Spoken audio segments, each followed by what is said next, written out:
Non, ça va. Ça va? Ça va. Le cadre à vérifier. Oui, oui, d'accord, mais ça va. S'il y a un qui vient que nous. Voilà, c'est réglé.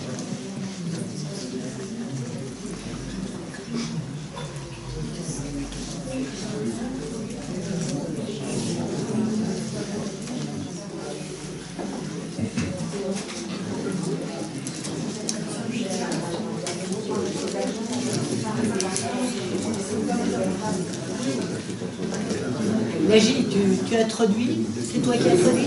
Non, mais tu as le temps. Hein.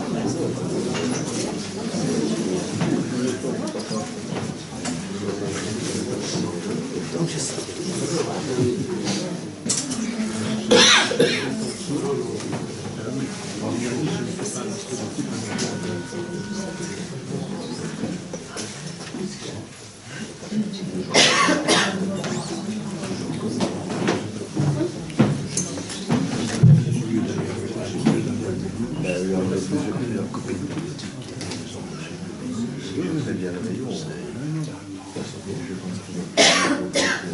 Bonsoir tout le monde. On n'attendait pas tant de monde, mais ça fait le public des Véroniques, et c'est un public fidèle. Ouais. Et vous êtes trop nombreux, mais ça fait plaisir de vous voir tous. Ce soir, nous allons écouter Véronique parler d'un problème, la critique d'Israël ou la paire des mots, mais aussi elle va parler de son livre qui est, rappelez-moi les titres, l'Europe face à ses démons. Démocratie approximative. Oui, voilà. Donc, Véronique de Keyser, je ne vais pas vous expliquer, vous la connaissez mieux que moi, même ça fait des années qu'on se connaît, mais tout le monde la connaît. Elle était prof à l'UNIF, elle était députée européenne chargée pour le Moyen-Orient, donc elle a fait pas mal de postes et elle est toujours fidèle à ses idées qu'on apprécie beaucoup. Et ce soir, je vais lui laisser tout de suite la parole. Si vous avez trop chaud, on peut ouvrir un petit peu les fenêtres. Hein, je vois que... Oui. Oui. En fait, si vous avez trop chaud, dites-le, on ouvre un peu les fenêtres pour ça. Mais tout de suite, je vais laisser la parole à Véronique et tu prends le oui. Voilà. Et donc, on verra dans les débats après. Donc, nous sommes là pour mener ces débats amicalement, j'espère. Oui, mais on ne sait jamais, des gens, hein, bon, on est dans une époque où, bon, tout arrive, hein. Donc, voilà. Merci beaucoup, Naji. Merci à tous. Et vous me pardonnerez, d'habitude, je parle debout, mais je rentre de réunion où j'ai mal vécu l'air conditionné, je pense, et j'ai une terrible sinusite qui ne m'empêchera pas de parler, mais je vais tout de même pas exagérer, quoi. Donc, si je me mets à tousser un peu, il suffit que je boive et ça ira. Mais je n'aurais pas voulu rater ceci pour rien au monde, parce que effectivement, je pense que le sujet est un sujet extrêmement sensible et qu'il faut pouvoir en parler clairement et honnêtement. Et merci d'être venu, en tout cas. Alors, peut-être quelques mots personnels qui vont expliquer la tonalité que je vais donner à cette conférence. J'ai quitté la vie politique l'an dernier, y compris mon mandat de conseillère communale et la présidence de diverses associations, dont l'Association européenne des comités en soutien à la Palestine que je dirigeais. Et ça, pour me consacrer vraiment à deux enjeux. D'une part, la lutte contre la violence sexuelle faite aux femmes et aux filles dans les conflits, ce qui m'a amené à travailler auprès du docteur Mukwege en Afrique, et d'autre part, me consacrer à la défense de la laïcité et des droits de l'homme, qui ont été une des lignes fortes de ma vie.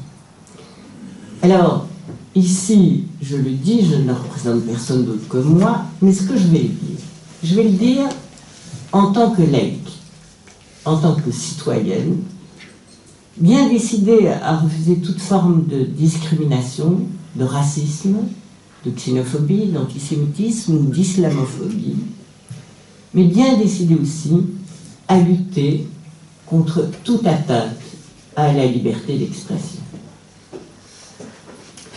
Alors, parlons peut-être d'abord de cette époque et de la parole. L'époque où nous vivons est à mon avis une époque charnière. Elle est pour moi, en tout cas, l'antichambre d'un monde qui est en train de naître, qui est plein de promesses, avec des nouvelles utopies et des jeunes qui se lèvent pour défendre le climat et qui vont défier à Davos d'égal à égal les grands décideurs de ce monde.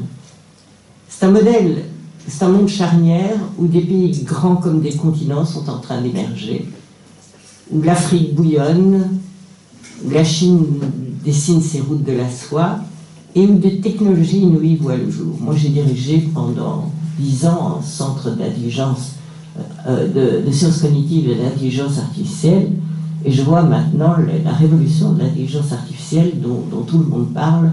C'est vrai que ça va bouleverser nos habitudes, nos méthodes de travail et notre manière de penser le monde.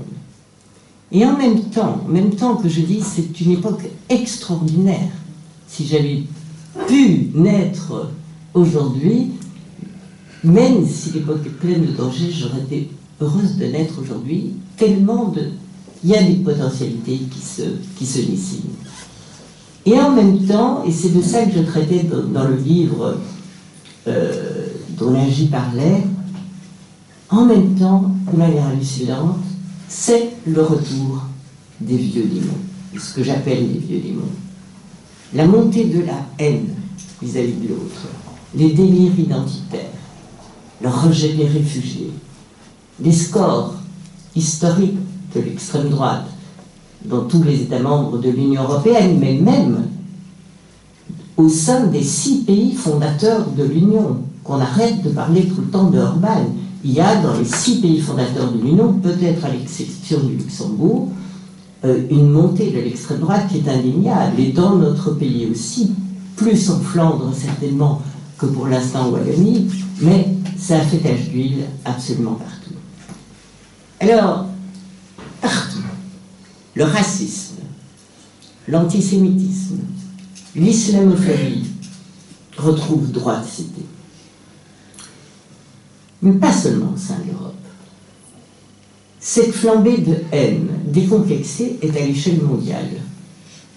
Elle est relayée et démultipliée par les réseaux sociaux.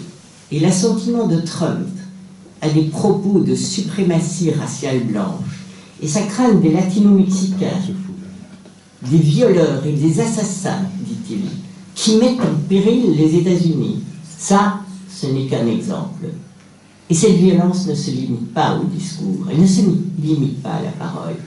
Il y a les assassinats, les vagues d'attentats terroristes, tant à l'extrême droite que dans l'islam radical. Il y a les attentats de Paris, ceux de Bruxelles, ceux de Nouvelle-Zélande, il y a eu ceux de Norvège, tout comme les profanations des cimetières juifs ou des croix gammées sur l'image de Simone Veil. Tout ça, c'est aujourd'hui dans toutes les mémoires. Et c'est notre quotidien. Et ça aussi, c'est dû en partie, mais en partie seulement, donc ça s'accompagne en tout cas, d'une libération des paroles de haine dont on n'a pas idée. Et c'est le climat contre lequel il faut se battre aujourd'hui. Et ce climat-là est le climat où toutes les haines sont en train de monter. Je dirais tous les refus de l'autre. C'est ça qui est extraordinaire. Celui qui ne me ressemble pas, je le rejette à la mer. Celui qui n'est pas moi ne me concerne pas. Alors, le premier rappel que je voudrais faire, vous le savez, mais je voudrais le redire tout de même, c'est celui de l'article 2 de la Convention universelle des droits de l'homme, qui fêtait son 70e anniversaire cette année. Vous savez, on parle toujours du premier article, et le premier article est fondamental, bien entendu, tous les hommes naissent libres et égaux en dignité, en droit, etc., et vous connaissez la suite, c'est vrai. Mais que dit le second? Eh bien, il dit, et je vous lis, il y a une phrase qui m'intéresse surtout, « Chacun peut se prévaloir de tous les droits et de toutes les libertés proclamées dans la présente déclaration, sans distinction aucune, notamment de race, de couleur, de sexe, de langue, de religion, d'opinion politique ou de toute autre opinion, d'origine nationale ou sociale, de fortune, de naissance ou de toute autre situation. De plus, et c'est la phrase qui m'intéresse, il ne sera fait aucune distinction fondée sur le statut politique, juridique ou international du pays ou du territoire dont une personne est ressortissante, que ce pays ou territoire soit indépendant, sous tutelle, non autonome ou soumis à une limitation quelconque de souveraineté. Pour le débat d'aujourd'hui, cet article est important. Il implique le refus non seulement de toute discrimination sur les bases de sexe, de race, etc., mais il dit aussi, finalement, que chacun ne représente que soi, et qu'en aucun cas, un simple citoyen ne peut être tenu pour responsable des agissements de son pays ou de son gouvernement. Inutile donc de préciser qu'un musulman ne peut être assimilé à un terroriste ou tenu responsable des attentats commis par des islamistes radicaux, pas plus que le juif européen ou israélien ne peut être tenu pour responsable du blocus de Gaza ou du démantèlement de la Palestine. Ce type d'amalgame, lorsqu'il se produit, ouvre directement la porte à la violence, à la vengeance ou au terrorisme. Toute l'argumentation qui fut débutée de l'avocat de Mehdi Nemmouche dans l'attentat du musée juif a été de plaider que le couple israélien assassiné froidement n'était pas un couple banal, mais qu'il servait les services secrets israéliens et le Mossad. Non seulement les preuves manquaient, mais elles n'auraient rien justifié. La pratique des assassinats extrajudiciaires, Dieu merci, ne fait pas partie du droit belge. A fortiori pour un agent non étatique. Et quant à moi, je l'ai toujours combattu, et je me souviens encore, et je le rappellerai tout à l'heure, de l'assassinat de Naïm Kader, représentant de l'OLP, qui fut assassiné très probablement par des services secrets israéliens. C'est évidemment inacceptable. Inacceptable, mais dans les deux sens. Inacceptable dans les deux sens. Et donc, il nous faut, je pense, dans les amalgames qui sont faits aujourd'hui, et dans les amalgames qui sont faits par l'extrême droite, rappeler en permanence que chacun n'est responsable que de ses actes, et que cette responsabilité-là ne peut se déléguer, et qu'on peut évidemment avoir une part de responsabilité lorsqu'on ordonne un acte, lorsqu'on paye un acte, lorsqu'on contribue à un acte délictueux, mais on ne peut pas aujourd'hui considérer qu'il y a cette sorte de vengeance collective contre un peuple sous prétexte que son pays ou son gouvernement ont agi de manière inacceptable. Il faut pouvoir faire la part des choses.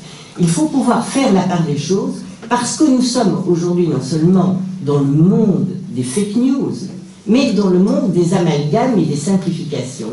Et que les vengeances et le fait que tout le monde peut venger le crime qui a été commis par ceci, ça et ça, eh bien ça nous conduit tout droit à des situations qui sont des situations absolument dangereuses et explosives et qui contribuent à ce climat de violence dont vous voyez bien qu'il est en train de monter absolument partout. Alors, j'en viens à la nouvelle définition de l'antisémitisme. La nouvelle définition, entre guillemets, on souligne, opérationnelle et non contraignante de l'antisémitisme, elle intervient dans ce contexte troublé. Elle était en gestation depuis des années au sein de l'Alliance internationale pour le souvenir de l'Holocauste, pour mieux, semble-t-il, cerner les formes contemporaines de ce phénomène ancien. Et j'emprunte ici, je pèse vraiment mes mots, une large partie de mon propos à un article que Nicolas Zummerstein a fait paraître dans Regard, qui est la publication du Centre communautaire laïque juif. Zummerstein dit « L'antisémitisme est une certaine perception des juifs qui peut être exprimée sous forme de haine envers les juifs. Les manifestations rhétoriques et physiques de l'antisémitisme s'adressent à des individus juifs ou non juifs et ou à leurs biens, à des institutions communautaires juives et à des installations religieuses. » Et cela continue, et évidemment c'est pour ça que nous sommes aussi nombreux ici, je pense. Les manifestations pourraient inclure le ciblage de l'État d'Israël conçu comme une collectivité juive. Cependant, des critiques d'Israël similaires à celles formulées à l'encontre de tout autre pays ne sauraient être considérées comme antisémites. L'antisémitisme accuse souvent les juifs de conspirer pour nuire à l'humanité et il est souvent utilisé pour blâmer les juifs de pourquoi les choses tournent mal. Je ferme la citation. Gilles Clavreul, délégué interministériel à la lutte contre le racisme, l'antisémitisme et la haine anti-LGBT en France de 2014 à 2017, se félicite de cette définition et il dit à travers des exemples très clairs, parce qu'il y a plein d'exemples dans cette définition, à travers des exemples très clairs et très parlants, on peut voir que la critique disproportionnée et exagérée d'Israël, sa nazification, c'est-à-dire la comparaison constante avec le régime nazi, et sa remise en cause en tant qu'État, et non pas celle de la politique menée par un de ses gouvernements, peut créer des phénomènes d'essentialisation des Juifs qui alimentent des formes nouvelles d'antisémitisme particulièrement violentes et qu'il faut prendre en compte. Nous allons en discuter, mais voilà à peu près le cœur du problème, c'est-à-dire que pour la première fois dans une définition de l'antisémitisme intervient, avec des nuances que j'ai voulu lire et préciser, le fait que la critique d'Israël pourrait cacher un antisémitisme latent et que par conséquent, à ce moment-là, il serait, disons, criminalisable quelque part.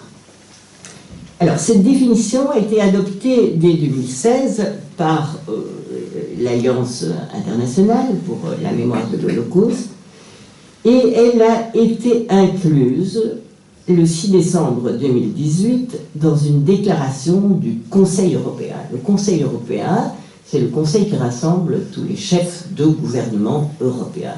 Dans l'Union européenne, vous avez le Conseil européen, le Parlement européen et la Commission européenne. Ce sont trois grandes, il y a aussi des cours de justice, mais ce sont les principales institutions.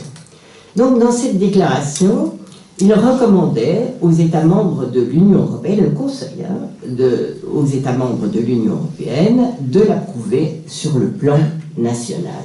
Donc chaque pays membre est incité maintenant à appliquer cette définition, à introduire cette définition sur le plan national. Alors, le Parlement européen l'avait déjà adopté en quelque sorte, puisque en 2017, c'est-à-dire avant le Conseil, c'est le Parlement qui a donné le coup d'envoi. En 2017, le Parlement fait une longue résolution, qui est une bonne résolution, s'inquiétant de l'antisémitisme croissant et voulant le limiter et donner son support aux communautés juives européennes pour essayer d'endiguer ce fléau.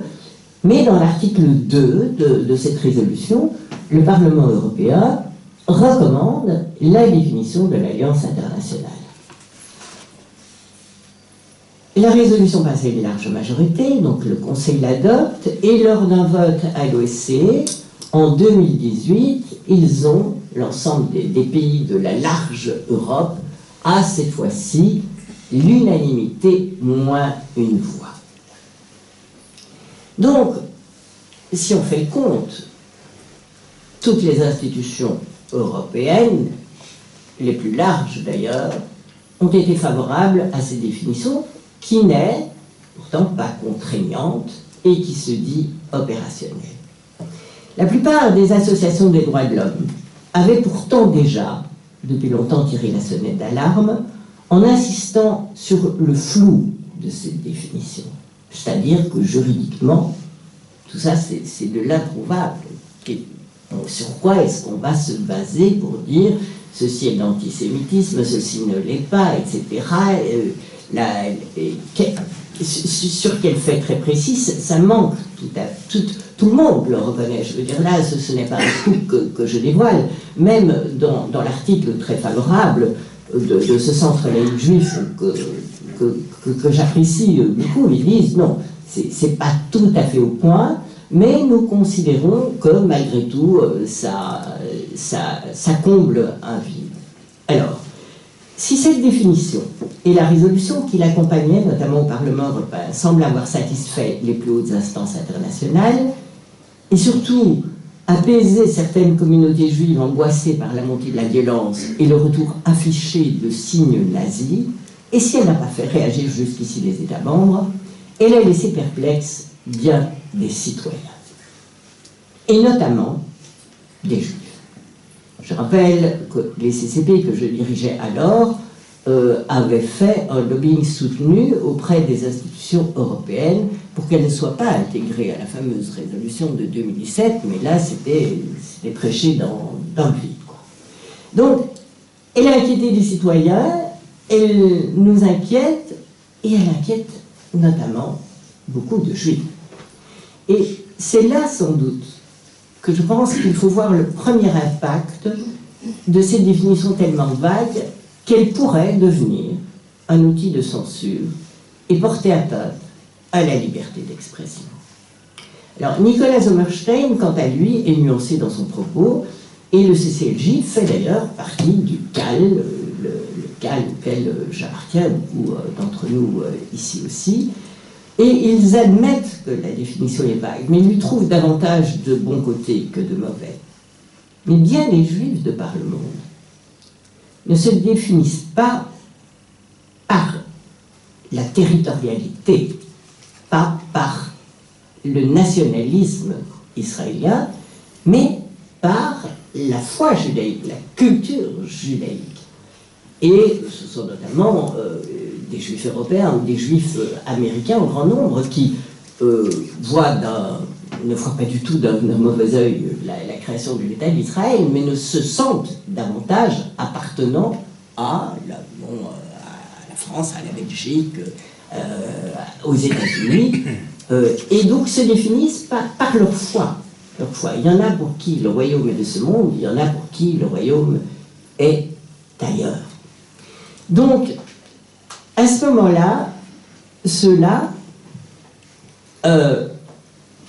qui ne sont pas sionistes, sont évidemment inquiète de cette résolution. Mais bien des juifs autres, les juifs progressistes, par exemple, je voulais, excusez-moi, parmi les juifs non sionistes, il y a en Belgique les juifs progressistes, et dans leur revue Point critique, j'ai été lire ce qu'ils consacraient à la nouvelle définition, parce que c'est un événement dans le monde juif. Je pense même que, parfois je me dis, je me demande si cette nouvelle définition n'est pas d'abord adressée aux juifs de ce monde en disant, attention, maintenant on se rassemble tous derrière le gouvernement Netanyahou. Mais bon, les juifs progressistes ne sont pas sionistes et ils ont consacré tout un dossier qui est ici, qui s'appelle Point critique, et ce dossier n'est pas du tout mal fait, et notamment s'ils s'inquiètent fortement d'une équation trop rapide entre antisionisme et antisémitisme, ils ne nient pas qu'il y ait eu ce que la nouvelle définition postule, un antisionisme antisémite. Et je les cite pour ça. Bien sûr, disent-ils, ils ne sont pas suspects, vous savez, d'aller dans le sens du poil. Bien sûr, il existe un antisionisme antisémite. Il existait en URSS sous Brejnev et en Pologne communiste. Il existe aujourd'hui dans le monde arabo-musulman et dans les milieux de l'ultra-gauche incarnés en France par Dieudonné ou dans l'extrême droite aux États-Unis, même si d'autres groupes proto-fascistes comme le Vlaams-Belang affichent plutôt de l'israélophilie ces temps-ci. Mais l'UPJB, à ce moment-là de conclure, il y a toutes sortes d'antisionisme, comme il y a toutes sortes d'antisémitisme. Mais le plus souvent, la confusion est totale. Et la définition n'éclaircira rien, sinon à faire taxer d'antisémites ceux qui, parmi les juifs eux-mêmes, osent critiquer la politique de Netanyahou, le Premier ministre israélien. Même de jeunes sionistes, comme G Street, par exemple, aux États-Unis, qui se sont positionnés pour une solution à deux États, ce qui était extrêmement remarqué aux États-Unis, même ceux-là courent ce risque. Mais que dire alors des activistes de la paix et des droits de l'homme en Israël, d'ONG bien connues comme B'Tselem, qui fait un travail remarquable sur les droits de l'homme là-bas, du journaliste Gideon Levy, qui est une des voix très remarquées dans Haaretz, des voix très, très critiques du gouvernement, qui gardent leur liberté d'expression et qui se font taxer aujourd'hui d'antisémites dans leur propre pays. Quant aux défenseurs des droits des Palestiniens, comme je le suis, et j'ai écrit comme tous les amis avec lesquels je travaille depuis des années, donc je pense ici comme le Centre culturel arabe, il nous faudrait choisir entre la critique d'une politique israélienne de plus en plus extrémiste et méprisant le droit international ou nos liens si profonds et historiques avec les communautés juives qui nous entourent ici. Et c'est ici que je voudrais revenir sur des aspects un peu personnels sur lesquels j'aimerais dire quelques mots. Et j'ai appelé ça l'apartheid de la mémoire. Et je dirais que ce choix, c'est-à-dire décider qu'on ne critique plus le régime israélien, ou alors qu'on n'a plus de lien avec les communautés, on est traître aux communautés qui nous entourent, aux communautés juives, je dirais ce choix-là, moi je le refuse complètement. Et au nom même de l'antisémitisme, que je considère comme un fléau pour notre société et pour l'humanité tout entière.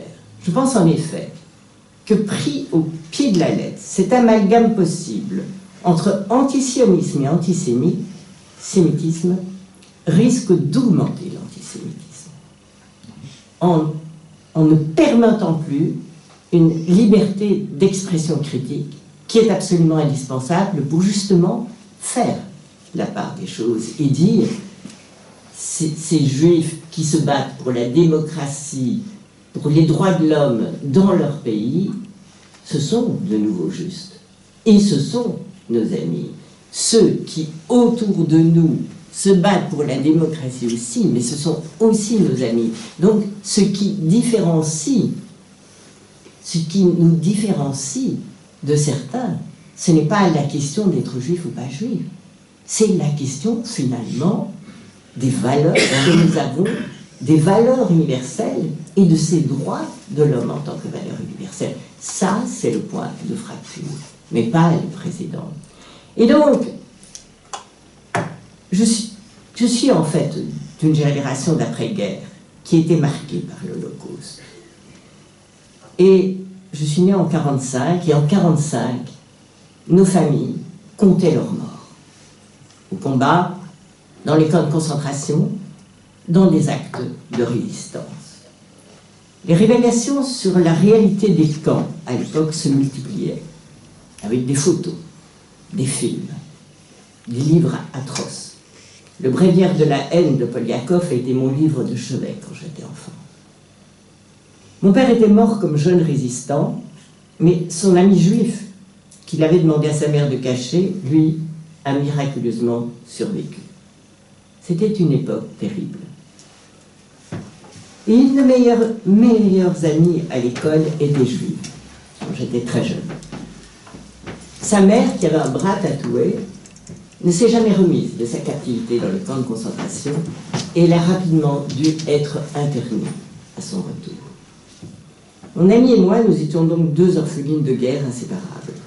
Et c'est elle qui m'a entraînée dans un mouvement de jeunes sionistes où j'ai rencontré d'ailleurs Simone Susskind. On était des petites gamines. Et donc j'ai eu une adolescence scandée par des cours de danse folklorique juive, par un drill militaire réduit, par des cours sur l'élevage de poussins dans des incubateurs pour de futurs kibbutzim, un peu d'hébreu et beaucoup de contes merveilleux sur comment faire refleurir le Negev. Jamais, jamais je n'y ai entendu parler de Palestine et de Palestiniens. Mais la Shoah et son horreur, je la connais jusque dans ses moindres détails. Ça a duré jusqu'à l'université. Là, le rêve s'est arrêté et la réalité nous a sauté à la gorge. Je suis tombée très malade et quand je suis sortie de l'hôpital, mon amie avait disparu. Elle s'était effondrée psychologiquement comme sa mère et elle est entrée dans une institution de soins psychiatriques. Ni elle, ni moi, n'avons rejoint les kibbutzim. Et la vie nous a séparés. Et surtout, en entrant à l'ULB, j'ai connu Marcel Liebman, jeune professeur, qui était le précurseur du dialogue israélo-palestinien, le fondateur des amitiés belgo-palestiniennes avec Pierre Bellin, et directeur de la revue La Gauche et puis de la revue Mai en 68. C'est avec eux que j'ai fait 68. C'est avec eux que j'ai découvert l'autre visage d'Israël, à savoir l'occupation de la Palestine. Et c'est avec eux que j'ai fréquenté assidûment le jeune représentant de l'OLP de l'époque, Naïm Kadier. Et j'étais à son enterrement quand il fut assassiné. Bien plus tard, quand je suis entrée au Parlement européen, Leila Chaïd est devenue pour moi comme une sœur. Mais jamais, et c'est ça que je vous dis, jamais, à aucun moment, je n'ai renié cette enfance, cette adolescence, ni mes certitudes sur le fait que cette guerre de 40-45 avait révélé quelque chose d'énorme. Elle montrait jusqu'où pouvait aller la déshumanisation des hommes, comment on pouvait rendre des survivants fous, annihiler un peuple entier et vouloir faire disparaître tous les, entre guillemets, dégénérés au nom de la pureté raciale.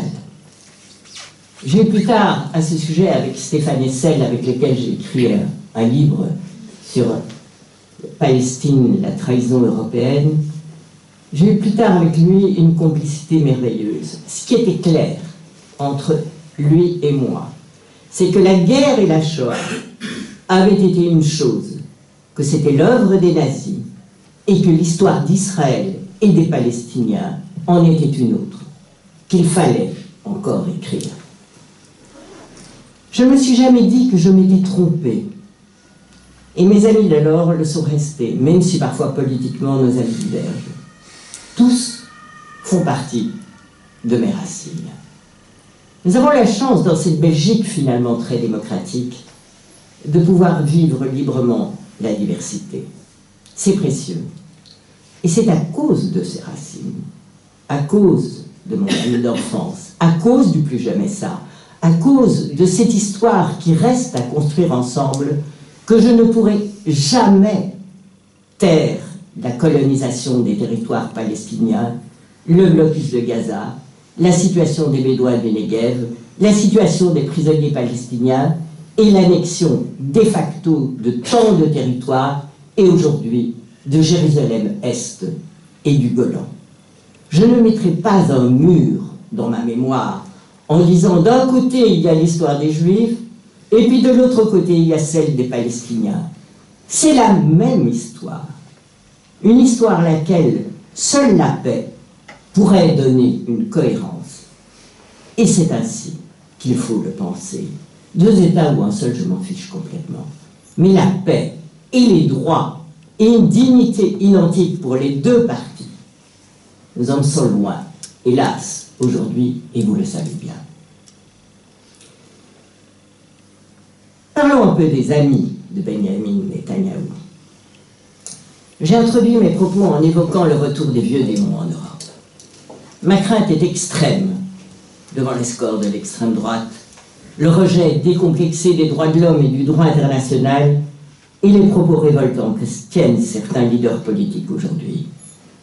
On qualifie ce mouvement-là d'illibéralisme et on y range souvent Trump, Orban, Salvini, Bolsonaro et d'autres leaders qui aujourd'hui se réclament de la force plutôt que du droit.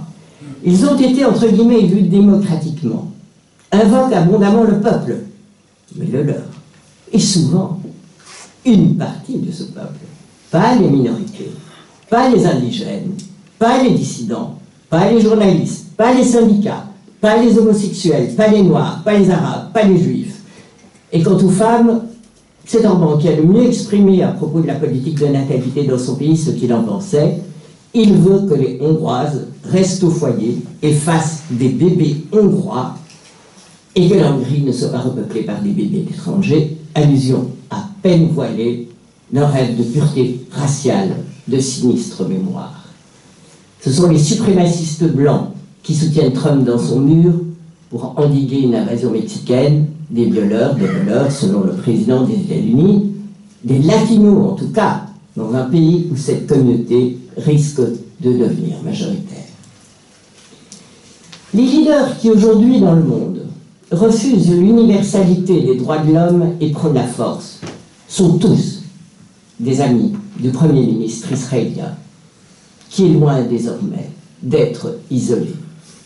Dans son article du 28 décembre 2018, l'Express en ligne titre sous la plume de Mark Epstein « Israël, Netanyahou fait le pari des régimes autoritaires ». Et en fait, il courtise l'extrême droite européenne. Il a invité Matteo Salvini en décembre dernier à Jérusalem. Il défend la politique illibérale du leader hongrois Orban qui l'encense.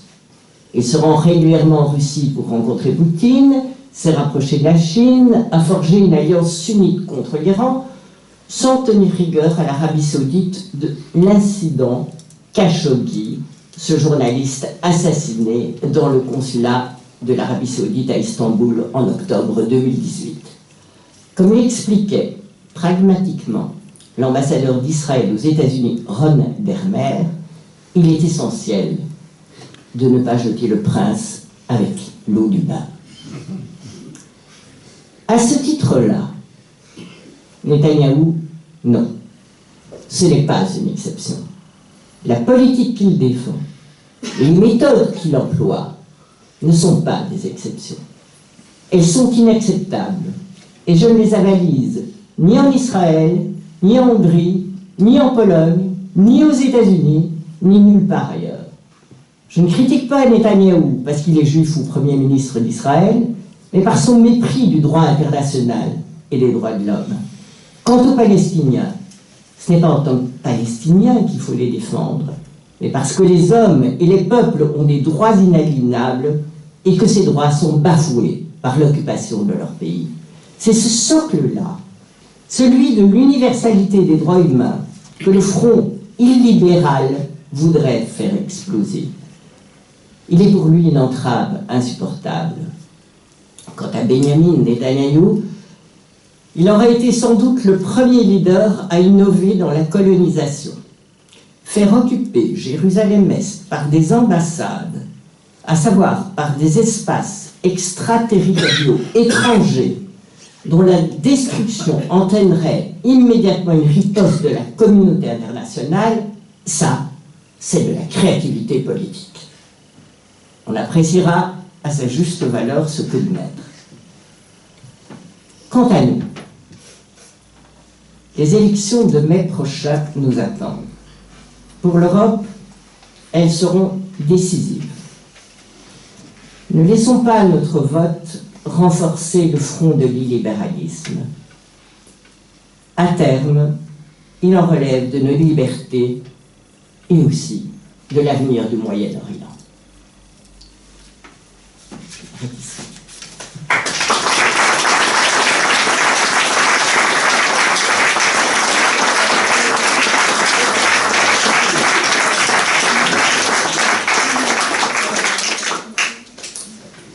Nous avons plein de temps pour les questions.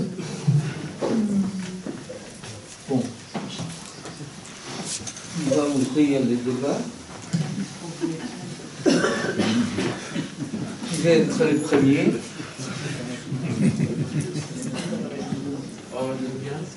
Allez, allez-y.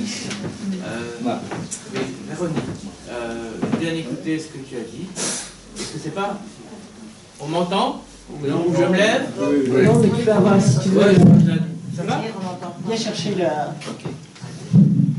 On va prendre 2-3 questions, oui, je répondrai.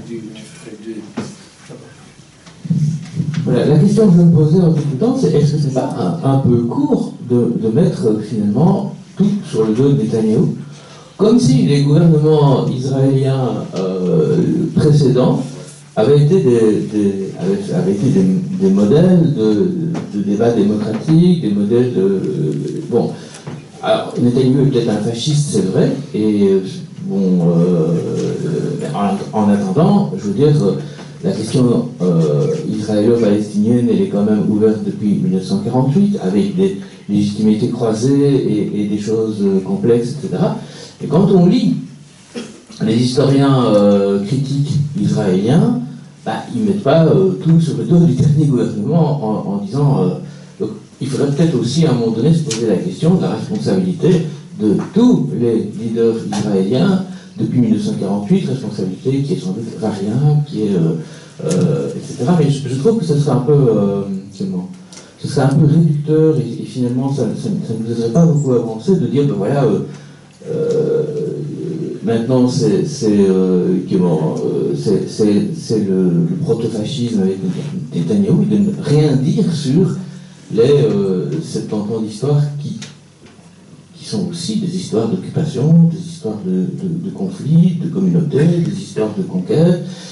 Voilà. Donc, je me demande s'il ne faut pas, à un moment donné, prendre un peu de recul et éviter le piège qui est de quelque part cautionner ce qui s'est passé avant en mettant tout sur le Netanyahou. C'est peut-être la chose qui m'a le plus frappé dans ce que tu disais. On prend 2-3... Je vais parler assez haut. Je voulais demander si le rôle des ultra-religieux n'était pas prépondérant quand même, parce qu'ils sont exemptés du service militaire, ils sont de plus en plus nombreux, parce qu'eux font beaucoup d'enfants. Moi, je me rappelle, dans ma famille, on a hébergé une Israélienne qui est repartie en Israël après la guerre, et elle nous disait, ce sont eux qui vont gagner parce qu'eux font des enfants. Et c'est vrai qu'ils deviennent de plus en plus prépondérants. Je voulais savoir s'il n'y avait pas quand même un rôle qu'il jouait aussi dans la politique.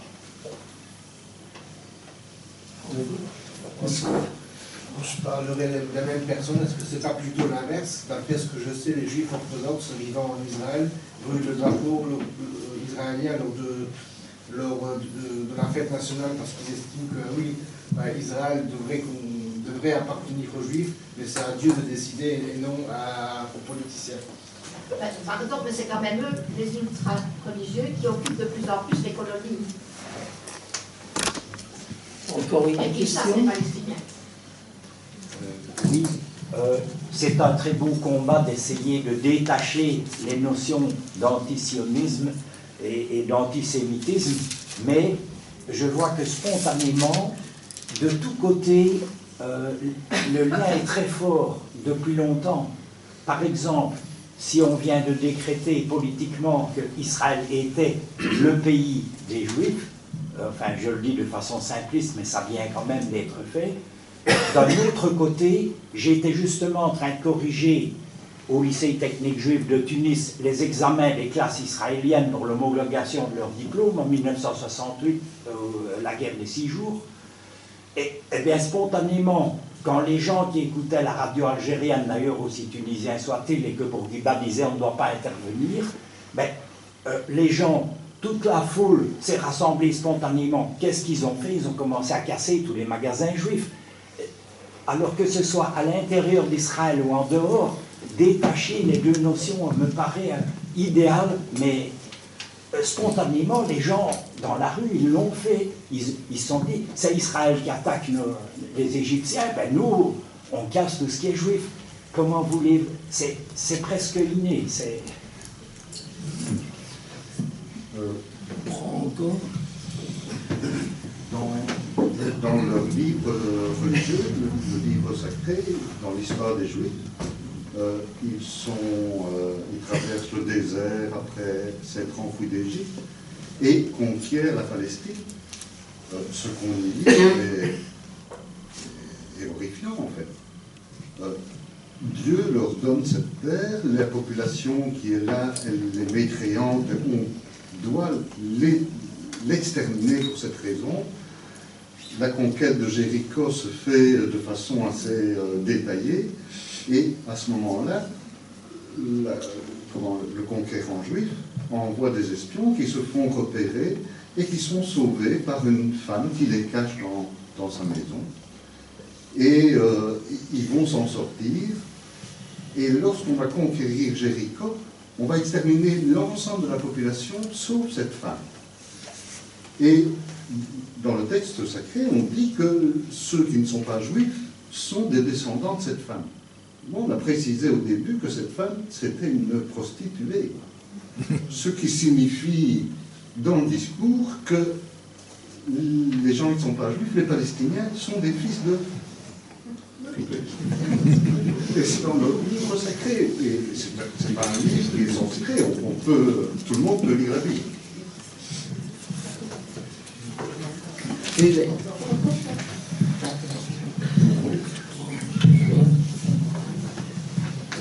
Je vais répondre un peu globalement. Peut-être d'abord dire que le thème de la rencontre aujourd'hui, c'est vraiment non pas du tout de refaire toute l'histoire d'Israël, qui elle prendrait beaucoup de temps, de voir les débuts d'Israël, en quoi Israël, chez certains, avait fait naître beaucoup d'espoir, et puis après, comment la réalité était assez terrible, et puis comment graduellement le processus de colonisation s'est étendu et aujourd'hui subit une accélération extrêmement importante ces dernières années. Tout ça, on peut revenir sur l'histoire d'Israël, et moi je m'étais attaqué déjà dans mon livre sur un aspect simplement dans mon livre sur la Palestine, mais il y a tellement d'histoires là-dessus que je n'ai pas du tout eu envie de revenir. Il faut vivre aujourd'hui avec ce nouvel élément dans le débat qui est, d'une part, il y a deux nouveaux éléments pour moi, et c'est ce que j'ai voulu vraiment synthétiser. Un, l'époque que nous vivons est une époque très dangereuse. On voit la montée de la violence et on voit le retour des vieux démons, donc on est vraiment très très loin dans un processus qui d'ailleurs s'accélère chaque jour avec des propos incroyables qui sont tenus et qui rappellent évidemment à beaucoup des très mauvais souvenirs. Et puis il y a cette nouvelle définition qui tout à coup interdit de critiquer Israël sans être antisémite. Et on voit que ça fait partie de cet engrenage-là. Donc, pour moi, le vrai problème, c'est de garder la liberté d'expression sans sous-estimer. Je ne dis pas seulement la montée de l'antisémitisme, parce que on dit oui, l'antisémitisme augmente. Ok, mais l'islamophobie augmente aussi, la violence gratuite augmente aussi, etc. C'est la violence qui augmente. C'est la violence et c'est les extrêmes droites qui sont là. Donc, poser les problèmes, et puis après chacun agit en fonction de sa conscience, ça devient le problème majeur d'aujourd'hui. Comment pouvons-nous traiter de problèmes qui sont extrêmement complexes sans faire des amalgames? Alors, monsieur disait, c'est quasi instinctif, quand quelque chose se passe, ou si quelque chose se passe aujourd'hui dans la bande de Gaza, même si les Juifs d'ici ne sont pas responsables de ce qui se passe à Gaza, eh bien, il risque d'y avoir dans certains quartiers, etc., il peut y avoir des destructions, mais nous n'allons pas tomber dans ces pièges-là, qui est des destructions peut-être, mais ça ne doit pas être la base de notre argumentation. Il ne faut pas laisser l'amalgame s'installer. Si vous laissez s'installer par rapport à l'antisémitisme, vous allez le laisser s'installer dans d'autres choses, et vous allez donner du grain à moudre aux populistes et à l'extrême droite qui nous entoure. C'est ça pour moi, ce danger-là, il est constant. Et je dirais que ici, par le biais de ce qui se passe en Israël, on pourrait y plonger facilement, ou sous-estimer les autres dangers qui nous viennent. C'est comme ça que je voulais poser le problème, parce que je pense qu'il est difficile à poser. On peut dire, oui, atteinte à la liberté d'expression, mais vous savez, quand moi je reproche à un Franken ou n'importe quoi ce qu'il dit, on me dit aussi, oui, mais la liberté d'expression, ça existe. Bon, alors la liberté d'expression, c'est quoi? Donc, cette parole décomplexée, aujourd'hui, elle sévit sous la bannière de la liberté d'expression. Donc, notre parole, nous devons apprendre vraiment à la poser convenablement et à dire les choses que nous avons à dire, mais dans un cadre que nous balisons bien. Et c'est un exercice qui n'est pas facile. Nous ne pouvons pas nous censurer. Ça, je refuse absolument. Mais nous ne pouvons pas utiliser la parole pour lancer des brûlots dont vous ne connaissez pas après les rebondissements. Parce que l'époque est difficile, parce que l'époque est violente. Et c'est ce chemin-là que, en tout cas dans la conférence, je voulais donner.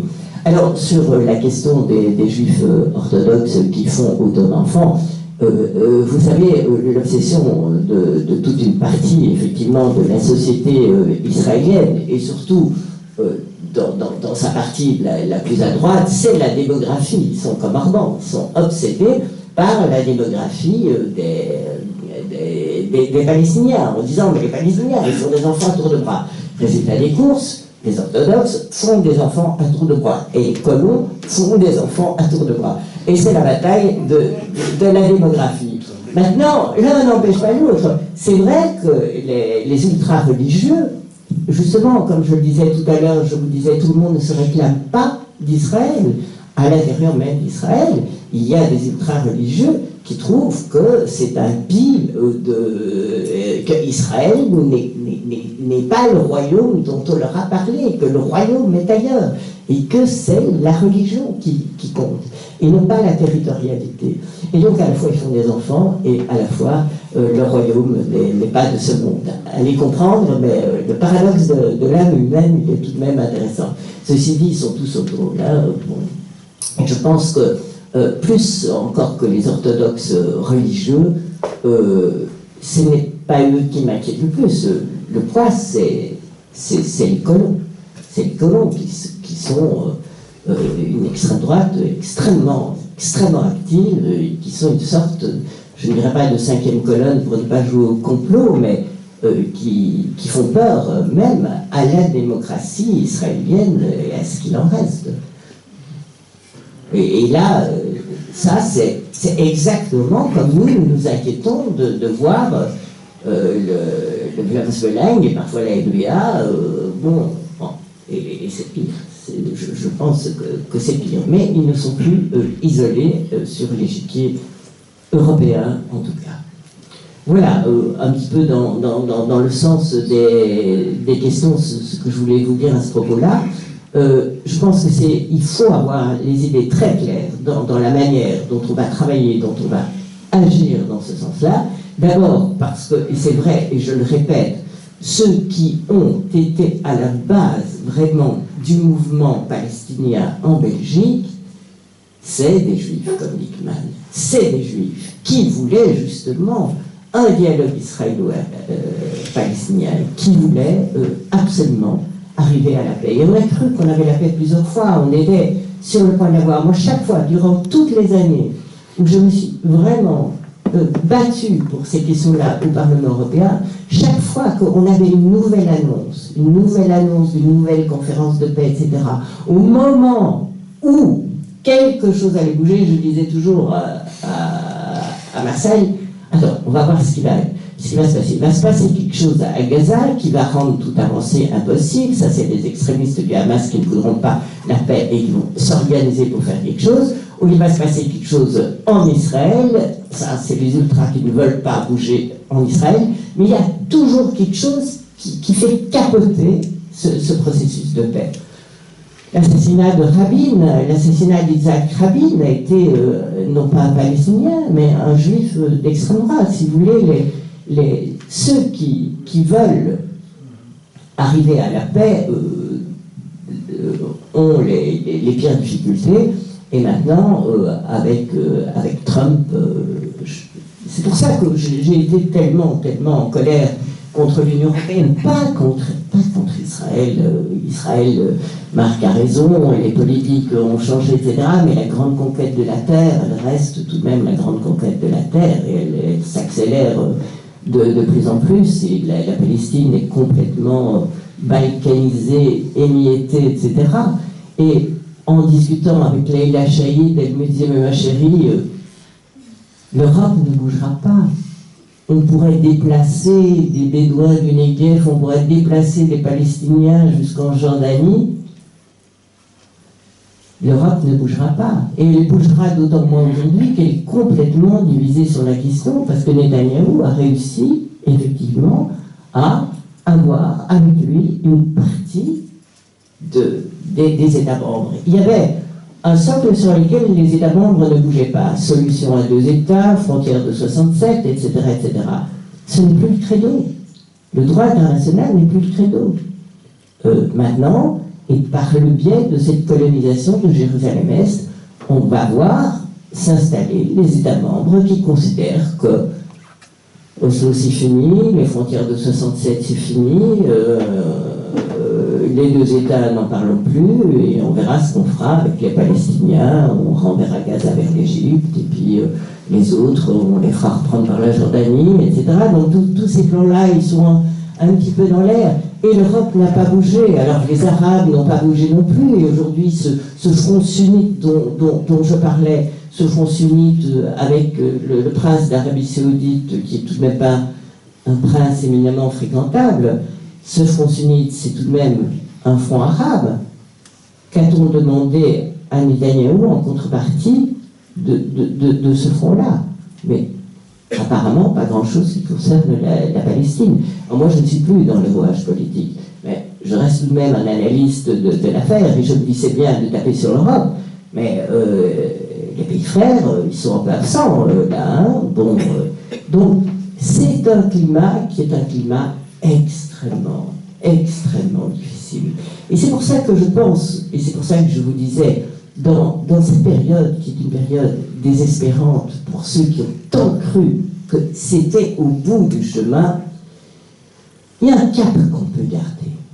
Il y a le cap d'abord de l'identité palestinienne par la culture, par les vraiment de garder l'essentiel de ce qui fait un peuple, c'est-à-dire sa culture. Et Leïla Chaïd, par exemple, s'est fortement engagée dans tout ce qui était culturel aussi, pour le moment, non pas parce que tout à coup elle voulait faire de la culture, non, mais parce que la culture reste une arme extraordinaire.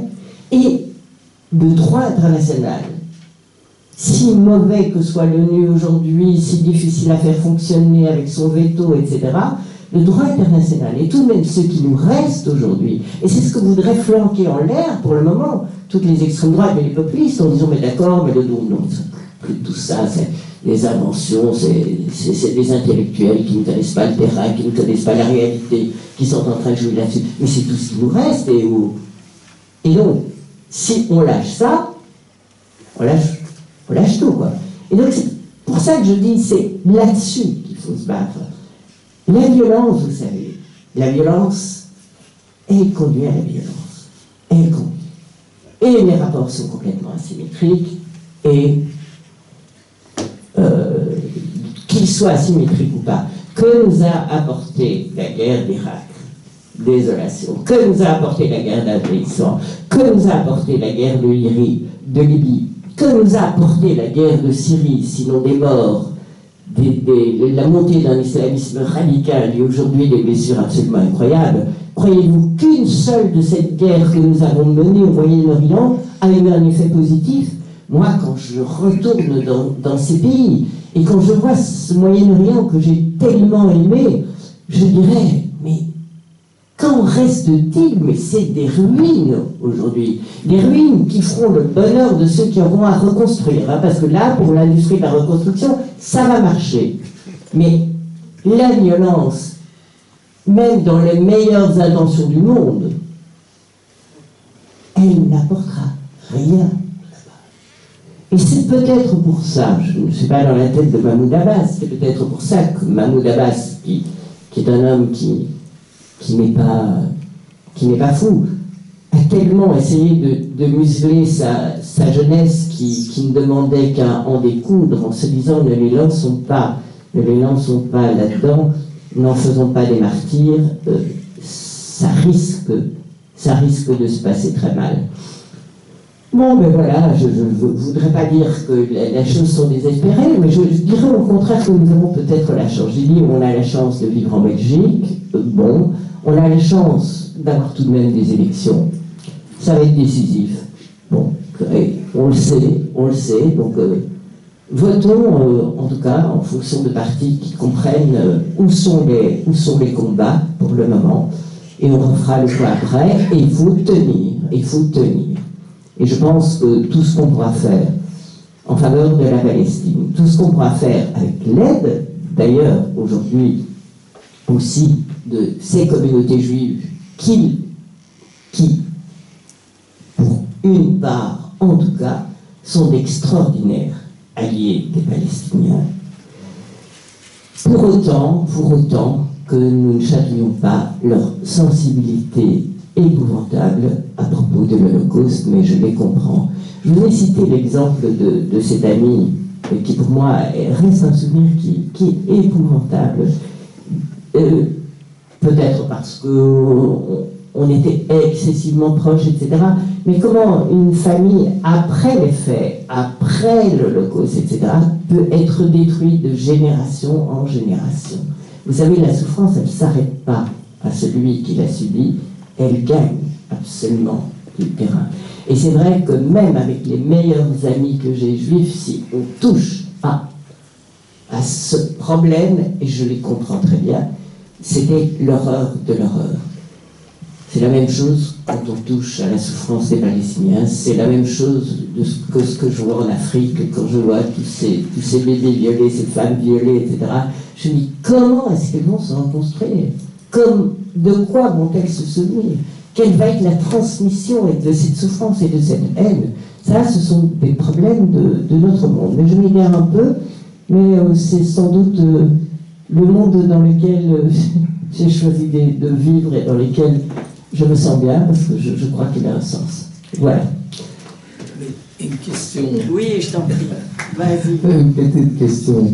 L'Europe n'a pas réagi sur le vote de la Knesset pour dire que un juif ou un palestinien qui vit en Israël et qui a la nationalité israélienne n'a plus le droit d'être israélien, Israël uniquement pour les juifs.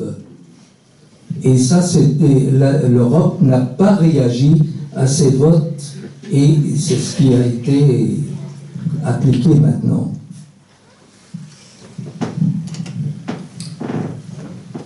L'Europe n'a pas réagi à beaucoup de choses.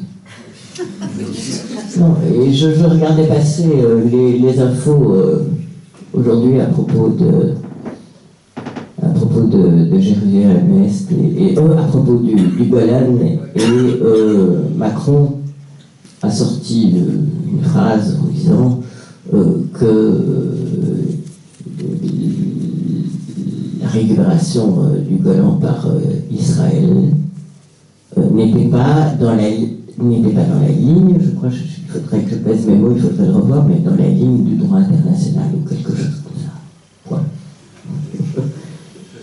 C'était vraiment un enterrement de première classe. Je veux dire, l'Europe ne bouge pas parce que les chefs de gouvernement ne bougent pas.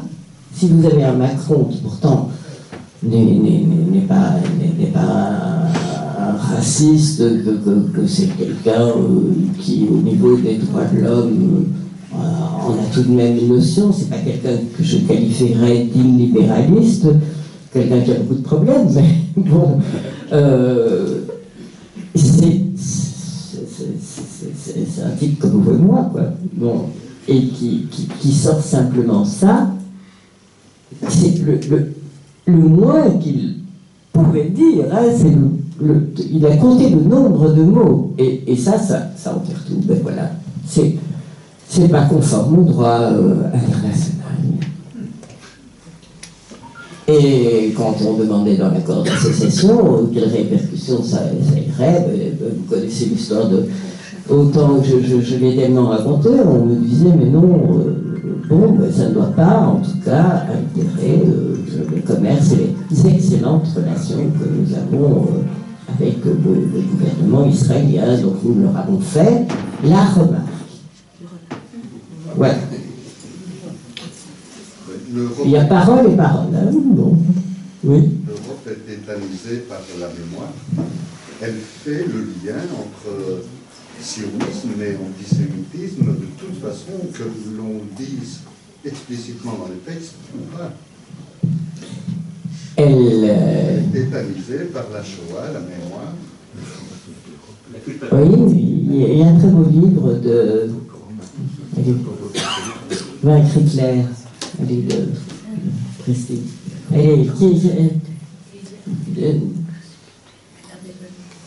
J'oublie celui qui écrit Vaincre Hitler, mais celui qui peut me le dire, tant mieux, tapez sur votre petit truc, mais qui était à la tête de la Knesset longtemps et qui disait aussi longtemps que nous ferons la confusion.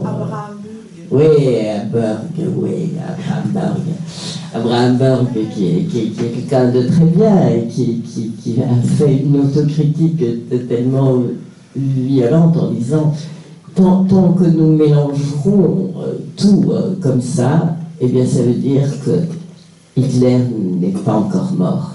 C'est-à-dire, c'est la victoire encore d'Hitler. Ces marques-là.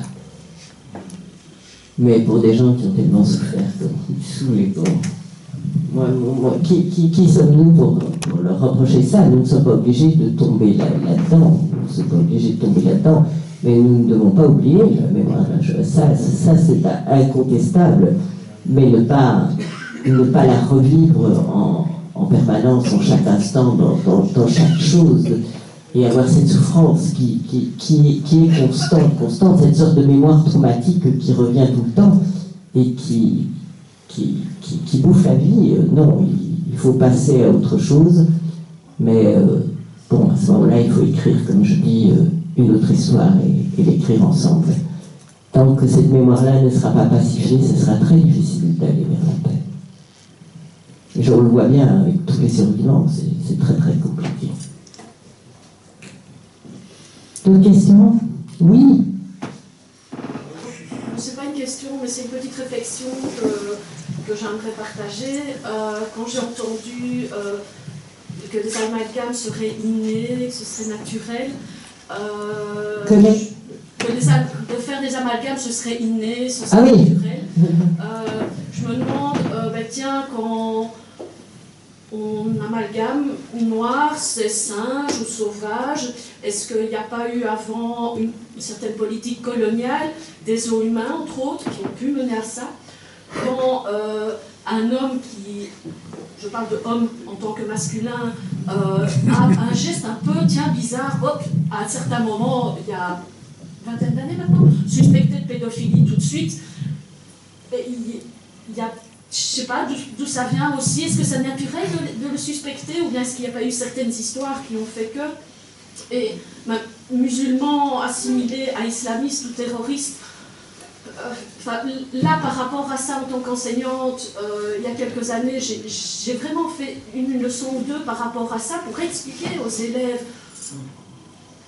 ces différences-là et autrement dit, pourquoi eux me sortaient ça, mais pas parce qu'ils le pensaient par rapport à leurs copains ou les gens qu'ils avaient vus, parce que c'était dans les médias. Et voilà, je construis ou inné. Je ne pense pas que les choses soient innées. Ce qui est inné, c'est de faire des associations. Bon, on construit tout son développement cognitif en associant à travers la mémoire de ce qu'on a, etc. Mais à un moment donné, la raison intervient tout de même. C'est-à-dire qu'on recherche un sens à ça et on fait des distinguos. Alors on ne peut pas vivre uniquement dans un monde associatif où tout est lié à tout et tout. C'est le travail justement du jugement, et c'est bien le travail de l'émancipation de chacun, c'est de juger à partir de ça, à partir des choses qu'on connaît. Et certains disent qu'il faut aller à contrario de son expérience. Je ne crois pas qu'il faille aller à contrario de son expérience, mais il faut en tout cas retrouver un jugement. Retrouver un jugement. Et c'est vrai que la médiatisation que l'on a maintenant, et c'est pour ça que je parle un peu des fake news, la médiatisation constante et le fait des interactions, de choses qui reviennent en permanence et qui créent le buzz, etc., etc. Tout ça en permanence, ce sont de nouvelles informations qui viennent, fait qu'on subit l'information plutôt que de construire son propre jugement. Ça tout le monde le sait. C'est la solution la plus facile. Écoutez, moi, le soir, quand je suis crevé, je regarde toutes les séries policières. Je ne m'en fais pas trop en me disant, mon cerveau travaille bien, je le ferai travailler demain matin, mais maintenant je fais un blanc. Et surtout, section de recherche, qu'est-ce qu'il y a ce soir? Bon, comme tout le monde. Donc, il faut pouvoir vivre aussi et se détendre. Mais je pense que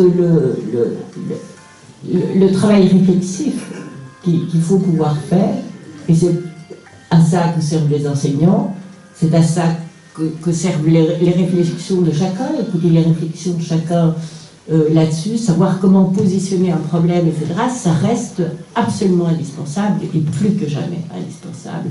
Et ça, c'est un vrai travail à faire. Pour moi, la vraie politique, elle est celle-là. La vraie politique, c'est pas les slogans des partis.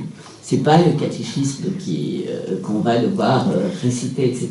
Mais c'est à partir d'éléments d'information qu'on a, c'est essayer de forger son propre jugement. Et je pense que là, si on fait ça, et c'est ce que les petits bouts sont en train de faire à propos du climat. Oui, chaud, d'accord, au-delà de chaud, qu'est-ce qu'il y a? C'est ce qui avait d'ailleurs fait les grands moments. Vous savez, Attaque avait été lancé par Bourdieu au départ. C'était un mouvement très social, très engagé dans la société, qui voulait faire avec les intellectuels, les syndicats, etc. Bourdieu, son rêve, c'était ça. C'était de réellement provoquer une prise de conscience et faire de la politique par des citoyens avec politique avec un grand P, citoyen avec un grand C, voilà. Et ils ont très très bien, je trouve qu'ils ont très très bien travaillé sur le plan pédagogique à un moment donné, mais ils n'ont pas percé dans le domaine de l'action. Et donc ces mouvements qui ne percent pas dans le domaine de l'action, ils s'essoufflent indiscutablement. Sinon, dans le domaine pédagogique, moi je trouve que c'était un des grandes révolutions de la fin du siècle dernier. Et maintenant, quand je vois les petits bouts là qui sont en train de défiler pour le climat et qui vont certainement autour de ça apprendre des tas de choses sur le climat et tout, et se former à une certaine forme de lutte, ça, pour moi, ça c'est l'avenir. Ça, c'est extraordinaire. Et ça veut dire que ces petits bouts là qui sont tous sur leur réseau, sur leur truc, sur leur téléphone en permanence, savent tout de même, sauront tout de même réfléchir et utiliser justement les technologies extraordinaires qu'ils ont pour créer une autre forme de faire de l'influence politique, en tout cas. Oui, monsieur, je vous voyais. Oui, j'approuve ce que vous avez dit. Oui. Je sais bien que c'est mon mot inné qui vous a accroché, mais il faut se remettre au 6 juin 1976. Vous voyez la population à Tunis qui spontanément va attaquer les Juifs, et moi je cherche leur motivation. Il ne faut pas me prêter à moi ce que j'ai vu. Vous comprenez? Ah ben vous ne voyez pas là avec un bouton entre les dents. Et alors, il faut vous dire que le président Bourguiba, dont vous savez qu'il était un homme de droit avec ses études à Paris, il ne voulait pas intervenir. Et la population, elle, qui écoutait la radio algérienne justement pour entendre un autre son de cloche, lui disait il faut intervenir puisque les avions russes arrivaient en Algérie et oui. Partaient immédiatement en Égypte. Et des cadeaux. Et alors, le président, l'armée a voulu le renverser. Il n'y a pas que le peuple qui a incendié tout Tunis. Tout Tunis était en feu et il renversait les voitures des Européens, il mettait le feu. Je suis vite allé rentrer ma moto au lycée technique, après avoir fait tout le tour de la ville. Mais il faut se mettre à la place de la population. Ils veulent agir, le président leur dit on n'agit pas. Alors qu'est-ce qu'ils font eux, localement? Ils agissent. Et alors la bonne nouvelle, c'est que le président a failli perdre le pouvoir pendant 3 jours.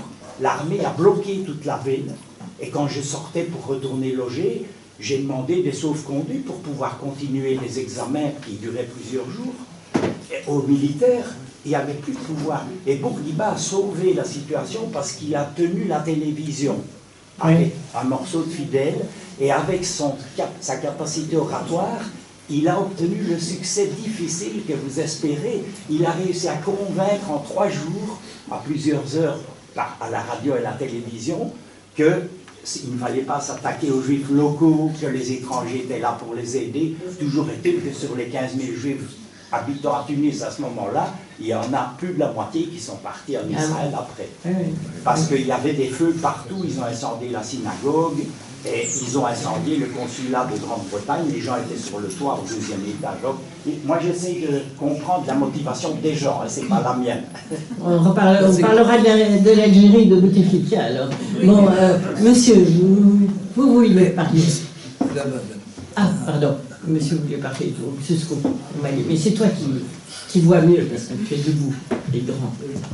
Oui, monsieur. J'ai fait là-bas de nombreux séjours.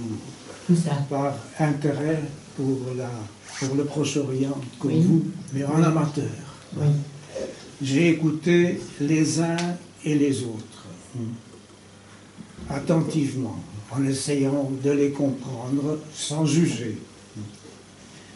Vous faites bien la distinction entre l'antisémitisme et la politique condamnable de M. Netanyahou. Il faut faire la même distinction de l'autre côté. Il y a d'une part un peuple là-bas qui veut vivre en paix, et d'autre part il y a une minorité de terroristes soutenus par l'extérieur qui entretiennent le cercle vicieux de la haine avec M. Netanyahou. Et c'est autour de cela que ça tourne. Et cette minorité qui est condamnable d'ailleurs par le président Mahmoud Abbas lui-même, est responsable non seulement du capotage de tous les essais de faire un accord de paix, mais aussi de l'entretien de la haine et de la violence à laquelle réagissent alors les Juifs, qui ne sont pas spécialement partisans de M. Netanyahou, mais ils ont peur. Les Juifs ont peur pour leur existence. Et c'est à cause de cette peur qu'ils laissent faire M. Netanyahou. Il faut se rendre compte de cela. Donc il y a d'une part là ce cercle vicieux de la haine, entretenu de part et d'autre, et d'autre part, j'ai découvert de nombreuses initiatives de paix. Il y a de très nombreuses initiatives, de part et d'autre d'ailleurs, de gens qui se rencontrent, des mères de victimes et d'autres occasions, qui essayent de créer un climat. Et d'ailleurs, vous y avez un peu fait allusion, on attend un peu une réaction. Faudra-t-il peut-être un jour qu'il y ait un mouvement de gilets jaunes là-bas, entretenu par aussi bien des Juifs que des Palestiniens, qui à ce moment-là puissent faire face à cette atmosphère de violence qui est entretenue et qui est la cause du blocage de la situation là-bas. C'est ce que je voulais ajouter à ce que vous avez dit. Merci, M. Gilles. J'y avais d'ailleurs un peu fait allusion en disant que chaque fois qu'il y avait la paix qui se profilait, il y avait des extrémistes qui faisaient un coup quelconque, qui empêchait à un moment donné les rouages de tourner. Vous avez raison de dire qu'il y a pas mal d'initiatives à la fois. C'est assez touchant parce que quand j'étais député européen, je ne pense pas qu'il y avait un seul mois où il n'y avait pas quelqu'un qui venait, d'ailleurs en général c'était plutôt du côté israélien, qui venait m'apporter une nouvelle initiative de paix. Mais parfois des initiatives de paix entre des groupes assez restreints, mais qui avaient pensé, je dis, il y avait eu l'initiative de paix arabe, pourquoi vous ne l'avez pas prise, etc. Oui, mais nous, on a pensé que ça manquait de mode opératoire, etc. Donc, penser la paix est quelque chose qui continue à se faire. La concrétiser, c'est évidemment extrêmement difficile. Deuxième point sur lequel vous avez raison, c'est la question de la peur. Du côté israélien, c'est la question de la peur. Et pour vous donner... Je ne fonctionne pas qu'avec des anecdotes, mais c'est tout de même plus facile de faire passer. Un jour, j'étais dans les vieilles villes de Jérusalem et je voulais aller jusqu'au mur des Lamentations et on part de Jérusalem-Est et on va très facilement. Il y a des espèces de petits checkpoints pas du tout contraignants à l'intérieur, mais on ne peut pas facilement passer d'une zone à une autre pour arriver jusque-là. Et au retour, même chemin, je reviens du mur des Lamentations et je retourne vers la porte de Damas. Bon. Et puis je suis avec une famille juive qui était dans les couloirs. Et tout à coup, il y a une femme qui se met à crier autour de moi. Et elle me dit, mais je suis dans la zone. Elle avait passé, sans le faire exprès, elle était passée dans la zone de Jérusalem-Est, et elle se met à crier de peur. Et moi, je veux la réconforter. Je dis, mais madame, ce n'est pas grave, on va pas... Bête, je rigolais un peu, je dis, mais on va pas vous tuer, etc. Et alors, elle commence à pleurer. Elle me dit, mais vous ne les connaissez pas, et mon fils a été blessé à tel endroit, etc., dans l'armée, enfin bon, et tout. Et on voyait à quel point, mais je dis, mais il est parano, c'est pas possible, il est parano. Mais tout le monde n'est pas parano, mais la peur est partout. La peur est partout, et elle est constante, quoi. Elle est constante. Mais le fait, finalement, d'avoir créé ce mur, qui empêche maintenant les Israéliens de connaître les Palestiniens, augmente cette peur. Elle ne la réduit pas. Vous savez, quand j'étais à Kalkila, on me racontait qu'auparavant, il y avait des tas d'entreprises avec des joint ventures entre Israéliens et Palestiniens qui travaillaient ensemble, etc. Non, tel qu'il y a est coupé en quatre. Et les Palestiniens me disent, on ne les connaît plus de l'autre côté. On ne les connaît plus. Et quand on ne connaît pas, mais tant qu'on ne les voit pas, il n'y a pas de problème. Mais ça finit par créer. Je ne pense pas que ce mur, la solution c'est la paix. Le mur, je ne pense pas qu'il ajoute. Certes, il a probablement fait diminuer les attentats, et ce n'est pas rien, mais je pense que fondamentalement, il accroît une peur imaginaire de l'autre qu'on ne voit plus, qu'on ne connaît plus, et avec lesquels on n'a pas de contact du tout. Et bon, les routes sont doublées, les voitures, si elles n'ont pas la bonne plaque, ne peuvent pas aller d'un autre côté, etc. La Palestine s'est reculée et c'est devenu quelque chose de très loin, de très loin. Donc il y a beaucoup de problèmes, mais notre problème aujourd'hui, c'est pas Israël, c'est que va devenir la Palestine. Ne sombrons pas dans l'antisémitisme, c'est la dernière des folies qu'on pourrait faire, mais essayons de retrouver le chemin de contact plus étroit et de continuer à travailler à la paix malgré tout, malgré la difficulté de la situation. Aujourd'hui, c'est la seule chose. Oui, monsieur, mais c'est le maître de cérémonie qui dirige les Oscars ici. Je pense que par rapport à ce qui a été dit, une chose n'a pas été dite, c'est qu'il faut remonter aux origines de tout ça. Hein, sans parler des accords Sykes-Picot, etc., qui nous remontent après la guerre 14-18.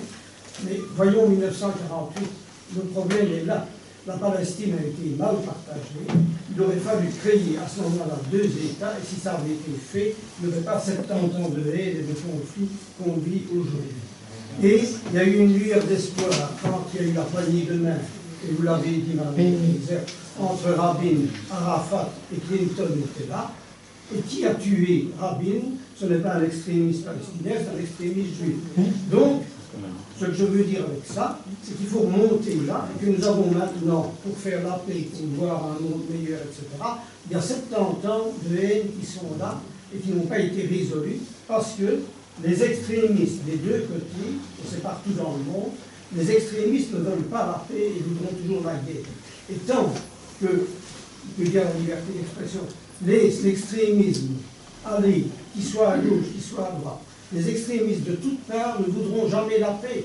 Parce que s'il y avait la paix un jour dans le monde, il n'y aurait plus d'extrémisme. Et ça ne serait pas leur affaire. Voilà ce que je veux dire. Vous avez sans doute raison, mais il y a eu d'autres occasions. Par exemple, quand Abbas a fait entrer la Palestine comme État non membre à l'ONU et qu'il a fait son fameux discours en disant le temps est venu, etc., en fait, il avait fait une avancée diplomatique et institutionnelle. Il est absolument incroyable que, malgré la demande des citoyens des peuples à l'époque, parce que l'époque le permettait encore, c'était 2011 ou 2012 il faudrait que je regarde, mais à mon avis c'était du côté de 2011. À ce moment-là, comment se fait-il que nous n'ayons pas obtenu, nous, citoyens de différents États membres de l'Union européenne, qu'au moins chaque État membre reconnaisse la Palestine comme État, avec une reconnaissance bilatérale? On l'a demandé, les parlements l'ont demandé, les citoyens l'ont demandé, et les gouvernements ont lié ça à un processus de paix dont on savait très bien que ce processus de paix était très aléatoire. Donc, jamais on a bougé de ce côté-là. Quand je me disais qu'on a le don de ne pas bouger, nous n'avons toujours pas reconnu officiellement au niveau du gouvernement, même si ça a été voté dans des parlements, la reconnaissance de la Palestine comme État. Si monsieur parlait de 2 États, etc., nous avions tout de même le pouvoir d'enclencher un mouvement qui allait en ce sens. On ne l'a pas fait. Alors ça, c'est pas l'Europe. On parle de la Belgique. Oui, monsieur, attendez, parce que monsieur Laval n'a pas encore parlé, je m'en excuse. Oui? En fait, je suis pessimiste, malheureusement pessimiste par rapport en fait à l'issue du conflit au Moyen-Orient dans les médias. Parce qu'en fait, ce qui se passe pour ce genre de conflit, en fait, il est plus dominé par les fantasmes, en fait, les fantasmes religieux, historiques et tout ça. Je me souviens en fait d'un exemple, je pense très éclairant. En fait, un historien israélien très connu qui s'appelle Benny Morris, qui a écrit un livre remarquable sur l'histoire de l'État d'Israël. C'est un livre tout à fait objectif et en fait plus ou moins correct au niveau historique. Mais voilà, mais dans ses entretiens en fait personnels aux presse, il se dit en fait sioniste, militant et convaincu. C'est ça, en fait, il y a ce décalage, en fait, ce genre de, entre guillemets, schizophrénie entre, en fait, ce qui est raisonnable et ce qui est émotionnel, en fait. Alors, c'est ça, en fait. Mais pour moi, ce qui est important maintenant, c'est on peut compter sur plutôt l'augmentation de nombre, ces nouveaux justes dont vous venez de parler, en fait. Et deuxièmement aussi, l'évolution de la démocratie dans les pays arabes. Parce qu'en fait, pour les Israéliens, faire de la paix avec des systèmes, en fait, des régimes totalitaires où il n'y a pas de démocratie, où il n'y a pas de garantie des conventions, ou bien avec ce genre de gouvernement, c'est difficile parce qu'ils ne vont pas faire la paix avec... eux, ce qui les intéresse, c'est de faire la paix avec les peuples, et pas avec les gouvernements. Par exemple, maintenant, ça fait 40 ans que la paix entre Israël et l'Égypte, mais le peuple égyptien, il est à presque, je ne sais pas combien de pourcents, il est contre Israël à 100%. En fait, pas à 100%, mais en très grande majorité. Alors, c'est ça, en fait, on espère que, comme vous venez de, en fait, comme vous avez dit, que ces nouveaux justes, leur nombre augmente avec le temps, et la démocratie dans les pays arabes. Et c'est pour ça que je ne suis pas vraiment très optimiste par rapport à un issue prochain, en fait, de ce conflit-là. Et vous avez raison de pointer ça. Je ne suis pas optimiste non plus, tant que des régimes se foutent complètement du droit international, de la démocratie dans leur pays, des droits de l'homme, etc. Parce que tant qu'eux auront la main, effectivement, ils n'ont aucun intérêt à ce moment-là à agir autrement. Et c'est pour ça que j'insiste en disant ça, c'est le vrai problème d'aujourd'hui. Ça, c'est notre problème à nous aussi, ici. C'est le plus grand danger. Ça va au-delà de la Palestine, ça nous touche aussi parce que c'est en train de gagner du terrain. Au nom d'une sorte de réalisme pragmatique. Où chacun poursuit ses propres intérêts et se fout absolument de l'autre. Ça, c'est la cata. Oui. On a cité des initiatives privées en vue de la paix, mais il y a aussi quand même des réalisations tout à fait concrètes. Donc la paix en Galilée, par exemple, où les gens, il n'y a pas d'attentat, il n'y a pas de démonstration, il n'y a pas de révolte, les gens vivent ensemble, prospèrent ensemble d'ailleurs. Donc voilà un exemple côté Israël. Alors je citerai Jéricho. Jéricho est une île palestinienne indépendante. Juste à côté, il y a une colonie juive importante qui s'appelle la Tour de Garde. Il y a la vallée qui est en principe domaine militaire. Il y avait là de nombreux checkpoints, évidemment, puisqu'il y a des territoires différents, de type A et C, qui se côtoient. Mais lors de ma dernière visite, il n'y avait plus aucun checkpoint. Je n'ai plus vu de militaires, plus personne. Alors, je suis allé à la mairie de Jéricho pour un peu leur demander, mais comment est-ce que vous vivez, puisque... Alors, mais je demande, mais pour vivre, il faut travailler. Hein? Où est-ce que les gens vont travailler, puisque la ville, depuis que l'autorité palestinienne a quitté Jéricho, mais la ville a fortement décliné. Hein? Elle a l'air d'être pauvre, mais il faut quand même vivre. Alors, je me dis, mais de quoi est-ce que vous vivez? Où est-ce que vous allez travailler? Ils m'ont dit très clairement, nous allons travailler vers les colonies juives. Hein. Donc là, au fond, cette solution d'avenir, mais elle est en marche. Mais bien sûr, il faut que les gens qui cherchent du travail aillent là où on donne du travail. Hein.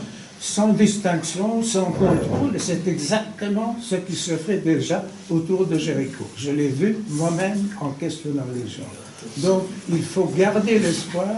Un jour, cette paix prendra le dessus du cercle vicieux entretenu par M. Netanyahou et le Hamas. Ce serait encore mieux s'il n'y avait plus de colère.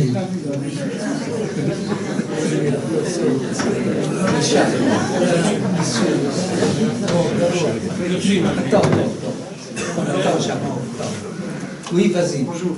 En fait, vous avez parlé d'associations pour la paix, etc. Donc c'est très intéressant. Je trouve qu'il faut plus d'associations pour la justice. Parce que pour la paix, c'est bien, puisque quand on regarde la carte de la Palestine, on voit depuis 1948 à ce qu'on est arrivé, on n'a presque plus rien, on veut la paix. On veut la paix? Ben oui, je suis d'accord. C'est comme le voleur qui vole tout, et puis il dit au propriétaire, écoute, on fait la paix.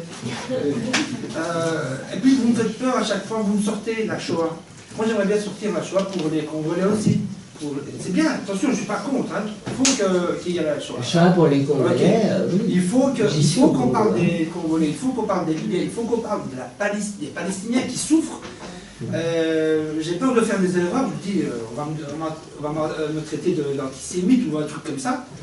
En fait, ce que j'ai retenu ici, c'est Israël, démocratie, Palestine, islamiste radicaliste, et puis la Shoah. Hop, moi j'arrête, je disais quoi ça?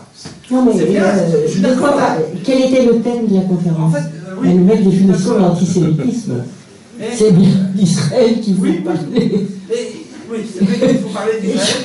Mais c'était la criminalisation de la critique d'Israël. Il faut peut-être un peu parler plus de la justice que la paix, parce que la justice, je pense que c'est d'abord la justice et puis la paix après, je pense, non?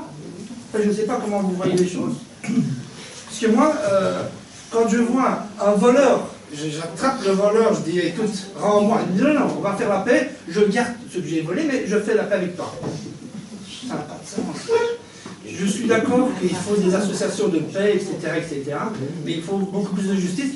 En fait, les Juifs qui vivent en Palestine occupée, qui sont ici, qui sont un peu partout, l'Europe s'est permis, enfin, dans l'Europe, s'est permis de donner des terres qui ne leur appartiennent pas, et aujourd'hui, à chaque fois, parce qu'ils sont les coupables, et ils font massacrer un autre peuple.